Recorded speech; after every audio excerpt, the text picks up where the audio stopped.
Stefanie, first of all, talk about preparing for the role, and that I understand you went to a psychic. Yeah, I did. Lee Winnell sent me to a psychic before filming of the movie to kind of, I think, to have the same experience as Quinn, and also there were some similarities of me wanting to reach out to someone who I knew who had passed away, and so he had me go see him to prepare for the role.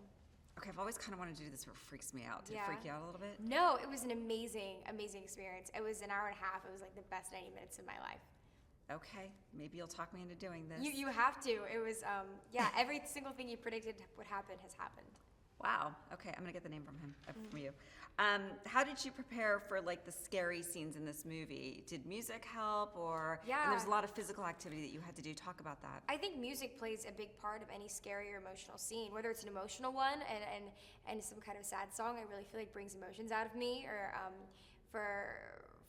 for like any scene where like Quinn tried to connect with her mom. Her mom loved old music, so Lee gave me a bunch of old records of his to listen to. But also like listen to death metal, lock me in a closet before the possession scene. So there was definitely that kind of music tactic as well. You look like you were getting banged around quite a bit in this film. So how did you deal with those physical actions that you had to do, or did you have I don't know if you have a stunt double or not, but. Yeah, I was so game. I mean, I had a stunt double, but I did most of the stunts. I did like basically all of them myself, but like before the scene, they would harness both of us up and she would just show me what to do. So she would do it and then I'd be like, oh, that's what I'm doing. That was really fast. She just got swung like 50 feet in the air. And then I'd, get in the harness, and the big crane would like hold me and just whip me out of there. It was so fun. I love doing stunts. And like I feel so much satisfaction too after I do it myself, because I just feel like, I don't know, I feel cooler about it. Hey, if Lynn's doing it, you can do it, exactly. right? How incredible is Lynn Shay? She's magical.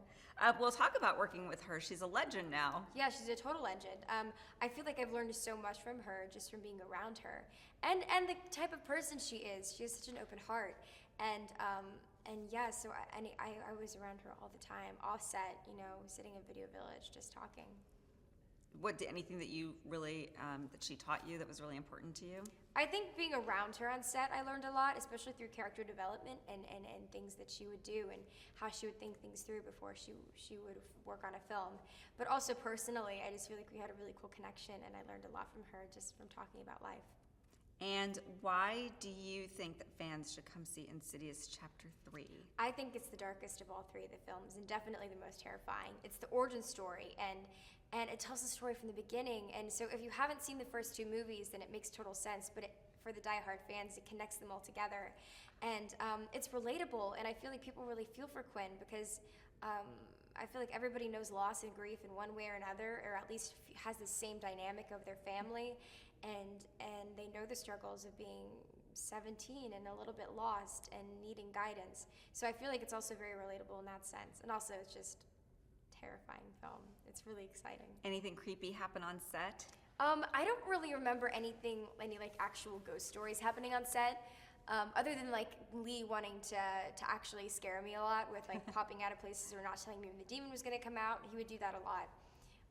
Other than that, I don't really think there was like a ghost on set. I really wish there was. I think that'd be really cool. We did shoot it at an abandoned hospital. That was kind of creepy though. Yeah, abandoned hospitals are always creepy. Yeah. All right, that's awesome. Oh wow, thank you. Perfect.